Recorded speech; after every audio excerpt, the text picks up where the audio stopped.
আসসালামু আলাইকুম। প্রিয় দর্শক, অন্য মঞ্চের আলাপ চাইতায় আপনাদের সকলকে আমন্ত্রণ জানাচ্ছি। ভারত থেকে বাংলাদেশের সাবেক প্রধানমন্ত্রী শেখ হাসিনাকে ফেরানো নিয়ে আলোচনা বেশ জমে উঠে আসছে নিত্য নতুন প্রস্তাব। এ নিয়ে গণমাধ্যমে বড় বড় শিরোনামে রিপোর্ট প্রকাশিত হচ্ছে। কেউ কেউ বিকল্প একাধিক প্রস্তাবও দিচ্ছেন। এরই মধ্যে সরকার একটি ভাঙা টেপ রেকর্ডার হিসেবে ইন্টারপোলের মাধ্যমে রেড নোটিশ জারির গল্প শোনাচ্ছেন, যেটি সম্ভব নয় বলে গত নভেম্বরে আমরা জানিয়েছিলাম। বলা হচ্ছে, প্রত্যর্পণ চুক্তি অনুযায়ী ভারতের কাছে ফেরত চেয়ে চিঠি দেবে বাংলাদেশ। আমাদের বিশ্লেষণ হলো, মৃত্যুদণ্ড দেয় সেটিও এখন ভারতীয় আইনে আর সম্ভব নয়। তবে গত দুদিন আগে চিঠি দেওয়ার কথা বেশ জোরে সোরে শোনা গেলেও বাংলাদেশের গণমাধ্যমগুলোর সবশেষ খবর হলো, এ নিয়ে আপাতত মুখে কুলুপ এঁটেছে পররাষ্ট্র মন্ত্রণালয়। এরই মধ্যে আইন উপদেষ্টা 20 নভেম্বর নতুন একটি উপায়ের কথা বলেছেন। সেটি হলো, সাজাপ্রাপ্ত শেখ হাসিনাকে বাংলাদেশে ফেরানোর জন্য আন্তর্জাতিক অপরাধ আদালতের কোনো রকম অ্যাপ্রোচ করা যায় কিনা সেটা বিচার বিবেচনা করার জন্য অচিরেই সিদ্ধান্ত নেবে তার সরকার। দর্শক, আইন উপদেষ্টার এই কথা থেকে স্পষ্ট বোঝা যাচ্ছে, আন্তর্জাতিক আদালতের এখতিয়ার ও বিচারের প্রক্রিয়া এবং সীমাবদ্ধতা নিয়ে তার কোনো ধারণা নেই, যেমনটি এর আগে ছিল না ইন্টারপোল নিয়েও। আমাদের বিশ্লেষণ হলো, আইসিসির কাছে আবেদন করলে উল্টো বাংলাদেশের আদালতের বিচার প্রক্রিয়ার স্বচ্ছতা ও নিরপেক্ষতা নিয়ে বিরাট প্রশ্ন উঠবে, যে নালিশটি এরই মধ্যে আওয়ামী লীগ জাতিসংঘের কাছে করে রেখেছে। তার চেয়েও বড় কথা হলো, আইসিসির কোনো ক্ষমতাই নেই ভারত থেকে শেখ হাসিনাকে বাংলাদেশে ফেরত আনার। কারণ আইসিসি কাউকে হেগের পথে নিয়ে যেতে পারে, ঢাকার পথে পাঠাতে পারে না। তাহলে আইনের শিক্ষক হয়েও কেন আসিফ নজরুল কিছুদিন পর পর এমন অসম্ভব আইনি পথ দেখান? বিস্তারিত জানতে চলুন যাওয়া যাক বিশ্লেষণে। 20 নভেম্বর অন্তর্বর্তী সরকার উপদেষ্টা পরিষদের বৈঠকের পর রাজধানীর ফরেন সার্ভিস একাডেমিতে সংবাদ সম্মেলনে কথা বলেন আইন উপদেষ্টা। সেখানে তিনি ভারতে থাকা বাংলাদেশের সাবেক প্রধানমন্ত্রী শেখ হাসিনাকে ফেরত আনার জন্য নতুন একটি পথের সম্ভাবনার কথা তুলে ধরেন। তিনি জানান, আন্তর্জাতিক অপরাধ আদালত বা আইসিসির মাধ্যমে শেখ হাসিনাকে ফেরত আনা যায় কিনা সেটি খতিয়ে দেখবে। আইন উপদেষ্টার এমন বক্তব্যে একটি প্রশ্ন উঠে আসে, সেটি হলো, আন্তর্জাতিক অপরাধ আদালত বা আইসিসি কি এমন এক বৈশ্বিক পুলিশি সংস্থা যারা চাইলেই যে কোনো দেশ থেকে অপরাধীকে ধরে এনে বিচার করতে পারে বা নিজ দেশে ফেরত পাঠাতে পারে? রোম সংবিধি বা রোম স্ট্যাটিউটের আইনি লেন্স দিয়ে দেখলে বোঝা যাবে, এই ধারণাটি কেবল ভুলই নয়, বরং আইসিসির মূল ম্যান্ডেটের সাথে সাংঘর্ষিক। তার মানে গোড়াতে একটি মৌলিক আইনি ভুল আসার কথা শোনাচ্ছেন আইন উপদেষ্টা। আন্তর্জাতিক আইনে সমর্পণ বা সারেন্ডার এবং প্রত্যর্পণ বা এক্সট্রাডিশন দুটি সম্পূর্ণ ভিন্ন ধারণা, যা রোম সংবিধির 102 অনুচ্ছেদে স্পষ্ট করা হয়েছে। সারেন্ডার হলো এমন একটি প্রক্রিয়া যার মাধ্যমে কোনো রাষ্ট্র একজন ব্যক্তিকে আন্তর্জাতিক অপরাধ আদালত বা আইসিসির কাছে হস্তান্তর করে, অর্থাৎ অভিযুক্তের গন্তব্য হলো নেদারল্যান্ডসের হেগ। অন্যদিকে প্রত্যর্পণ বা এক্সট্রাডিশন হলো দুটি সার্বভৌম রাষ্ট্রের মধ্যে দ্বিপাক্ষিক বা বহুপাক্ষিক চুক্তির ভিত্তিতে এক রাষ্ট্র থেকে অন্য রাষ্ট্রে অপরাধী হস্তান্তরের প্রক্রিয়া। এখানে আইসিসির কোনো প্রত্যক্ষ ভূমিকা নেই।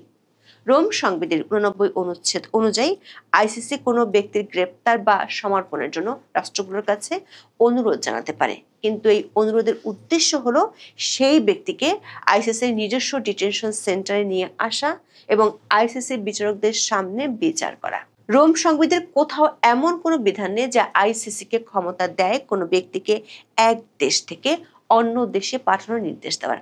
তার মানে বাংলাদেশ সরকার যদি আইসিসির কাছে এমন কোনো আবেদন করে যে শেখ হাসিনাকে ভারত থেকে বাংলাদেশে ফেরত পাঠানোর ব্যবস্থা করুন, তবে তা আইসিসির এখতিয়ার বহির্ভূত বলে গণ্য হবে। দর্শক, বিষয়টিকে আইনের ভাষায় বলা হয় আল্টাফায়ার্স। আইন উপদেষ্টাকে জানতে হবে, আইসিসি কোনো পোস্ট অফিস বা মধ্যস্থতাকারী সংস্থা নয় যা এক দেশের আসামিকে অন্য দেশে পার্সেল করবে। আইসিসি গ্রেপ্তারি পরোয়ানা জারি হলে তার গন্তব্য হবে একমাত্র আইসিসি নিজেই। দর্শক, আইন অনুযায়ী আইসিসি হলো একটি লাস্ট রিসোর্ট বা সবশেষ আশ্রয়স্থান। রোম সংবিধির প্রস্তাবনা এবং 1 ও 17 অনুচ্ছেদে পরিপূরকতা নীতি বা কমপ্লিমেন্টারিটির কথা বলা হয়েছে। এর অর্থ হলো আইসিসি তখনই হস্তক্ষেপ করবে যখন কোনো জাতীয় বিচার ব্যবস্থা তদন্ত বা বিচার করতে অনিচ্ছুক বা অক্ষম হয়। বাংলাদেশের বর্তমান প্রেক্ষাপটে অন্তর্বর্তী সরকার নিজস্ব ট্রাইব্যুনালে শেখ হাসিনার বিচার করছে এবং তাকে মৃত্যুদণ্ড দিয়েছে। অর্থাৎ বাংলাদেশ রাষ্ট্র বিচার করতে শুধু ইচ্ছুকই ছিল না, সক্ষমতা প্রমাণ করেছে। এই অবস্থায় আইসিসির হস্তক্ষেপ চাওয়ার আইনি ভিত্তি দুর্বল হয়ে পড়েছে। যদি বাংলাদেশ আইসিসির কাছে যায়, তবে তাদের স্বীকার করে নিতে হবে যে জাতীয় পর্যায়ে এই বিচার সুষ্ঠুভাবে করা সম্ভব নয়, যা বাংলাদেশের আইসিটি আদালতের বিচার প্রক্রিয়া ও রায়কে প্রশ্নবিদ্ধ করবে। দর্শক, বর্তমান অবস্থায় আইসিসিতে গেলে কি হতে পারে তার সাথে আরেকটি খুবই গুরুত্বপূর্ণ প্রশ্ন জড়িয়ে আছে। সে প্রশ্নটি হলো, আইসিসি কি শেখ হাসিনার মৃত্যুদণ্ড কার্যকর করতে সহায়তা করবে? উত্তর হলো না।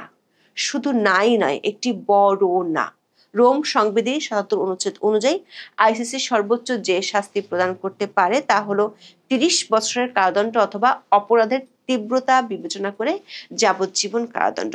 আইসিসির আইনে মৃত্যুদণ্ডের কোনো স্থান নেই।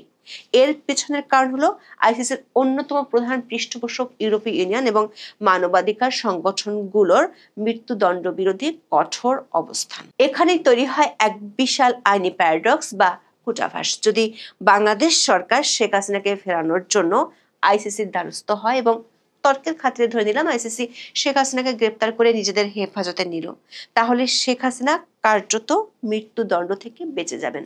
যদি সেটি সম্ভব হয়, তাহলে শেখ হাসিনা থাকবেন হেগের শীতাতাপ নিয়ন্ত্রিত কারাগারে, ঢাকার কোনো ফাঁসি কাস্টে নয়।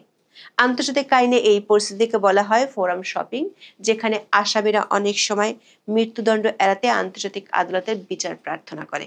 সুতরাং শেখ হাসিনাকে দেশে ফিরিয়ে এনে মৃত্যুদণ্ড কার্যকর করার আইন উপদেষ্টার যে রাজনৈতিক আকাঙ্ক্ষা, তা আইসিসির মাধ্যমে বাস্তবায়ন করা কার্যত অসম্ভব। দর্শক, তত্ত্বের বাইরে গিয়ে একটু ইতিহাসের দিকে তাকাই। সেখানে লিবিয়ার সাইফ আল ইসলাম গাদ্দাফির মামলাটি বর্তমান পরিস্থিতির জন্য একটি নিখুঁত উদাহরণ।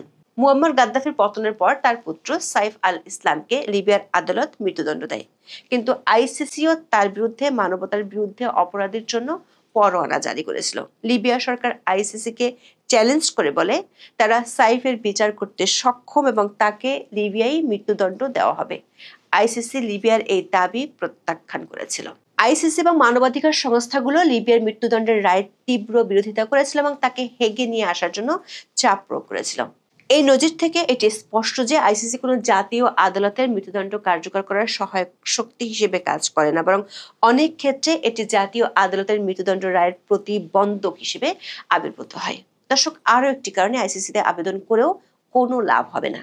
শেখ হাসিনা বর্তমানে ভারতে অবস্থান করছেন, তাই আইসিসির কোনো পরোয়ানা বা অনুরোধ ভারতে কতটা কার্যকর হবে তা নির্ভর করে আন্তর্জাতিক আইনের সাথে ভারতের সম্পর্কের উপর। ভারত রোম সংবিধিতে স্বাক্ষরকারী দেশ নয়।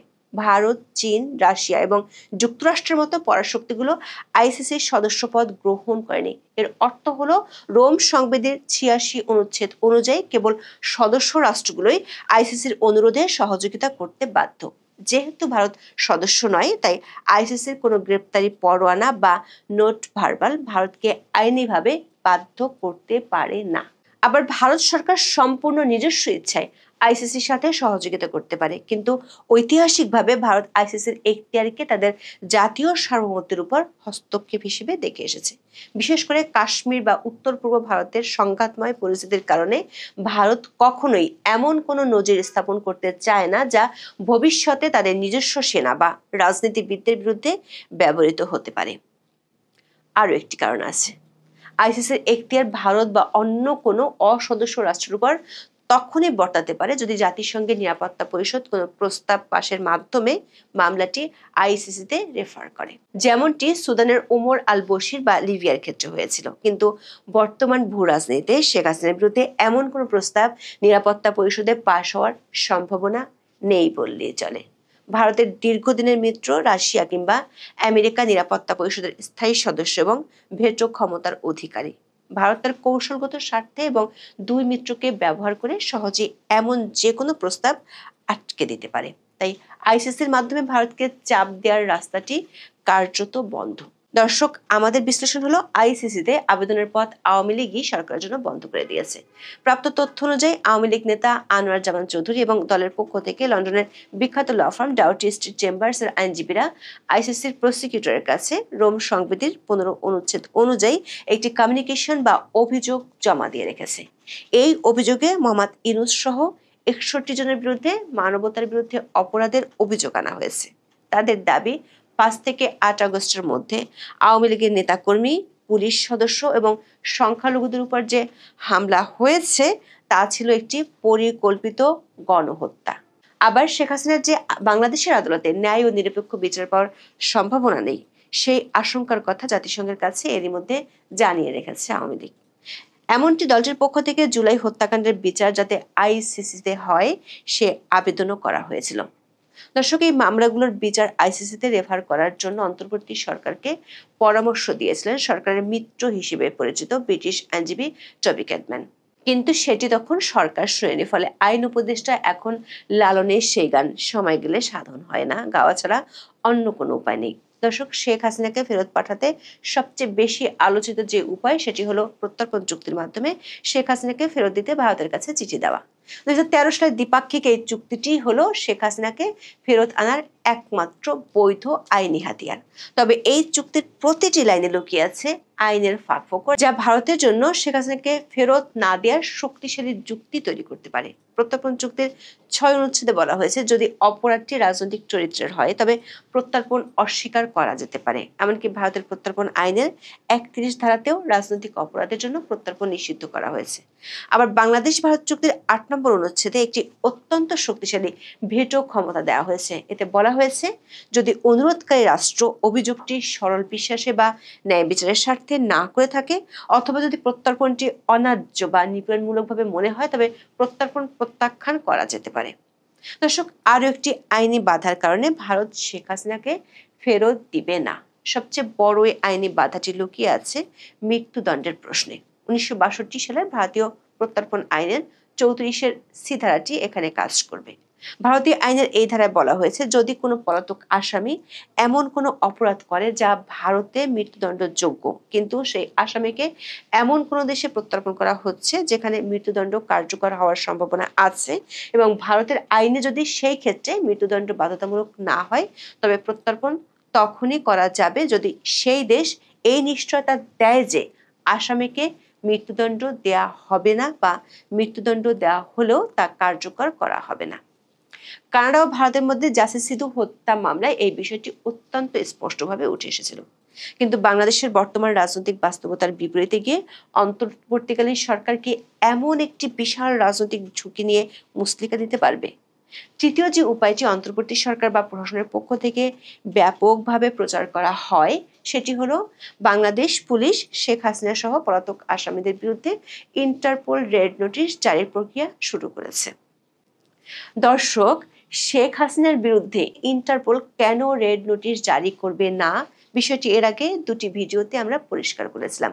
তারপরও আইন উপদেষ্টা, স্বরাষ্ট্র উপদেষ্টা, আইজিপি সহ সরকারের ঊর্ধ্বতনরা একই ভাঙা টেপ রেকর্ডার বারবার বাজিয়ে যান। দৈনিক যুগান্তরের এক খবরে বলা হয়েছে, শেখ হাসিনাকে গ্রেপ্তারের জন্য রেড অ্যালার্ট নোটিশ চেয়ে ইন্টারপোলকে প্রথম চিঠি দেওয়া হয় গত বছরের নভেম্বরে। প্রায় 5 মাস আগে দেওয়া হয় আরেকটি চিঠি। ইন্টারপোলের কাছ থেকে এসব চিঠির কোনো সাড়া আসেনি বলে জানিয়েছেন আইজিপি। দর্শক, আমাদের বিশ্লেষণ আগের মতোই, সাড়া কখনোই আসবে না। কারণ হলো ইন্টারপোলের সংবিধানের 3 অনুচ্ছেদ অনুযায়ী রাজনৈতিক, সামরিক, ধর্মীয় বা জাতিগত চরিত্রের কোনো বিষয়ে হস্তক্ষেপ করা ইন্টারপোলের জন্য নিষিদ্ধ। শেখ হাসিনা যে রাজনৈতিক ব্যক্তিত্ব সেটি দুনিয়ার সবাই জানে। বিগত আওয়ামী লীগ আমলে তারেক রহমানের বিরুদ্ধে রেড নোটিশ জারি করলেও পরে এই কারণে প্রত্যাহার করে নিয়েছিল। এমনকি জাকির নায়েক বা অনেক শিখ বিচ্ছিন্নতাবাদীর ক্ষেত্রে ভারত ইন্টারপোলের সহযোগিতা পেতে ব্যর্থ হয়েছে ঠিক এই কারণেই। দর্শক, আমাদের বিশ্লেষণ হলো, শেখ হাসিনাকে দেশে ফিরিয়ে আনার আবেগ এবং রাজনৈতিক আকাঙ্ক্ষা যতই তীব্র হোক না কেন, আন্তর্জাতিক আইনের শীতল বাস্তবতা ভিন্ন কথা বলে। বরং আইন না জানার কারণে অধ্যাপক আসিফ নজরুল যদি আইসিসির দ্বারস্থ হন, তাহলে তার ফল অনেকটা বুমেরাং হয়ে যেতে পারে, যা শেখ হাসিনাকে শাস্তির বদলে সুরক্ষা দিতে পারে। আসল লড়াইটি হেগে নয়, বরং ঢাকা ও নয়াদিল্লির কূটনৈতিক টেবিলে। ভারত বাংলাদেশ প্রত্যর্পণ চুক্তির জটিল ধারা এবং মৃত্যুদণ্ডের আইনি বাধাগুলো এখন শেখ হাসিনার প্রধান রক্ষা কবচ। যতক্ষণ না এই আইনি ও রাজনৈতিক জট খুলছে, ততক্ষণ শেখ হাসিনার দেশে ফেরার সম্ভাবনা কেবল খবরের কাগজের শিরোনাম আর টকশোর আলোচনার মধ্যেই সীমাবদ্ধ থাকার সম্ভাবনা প্রবল। এখন এ পর্যন্ত। সবাই ভালো থাকুন, সুস্থ থাকুন, নিরাপদে থাকুন।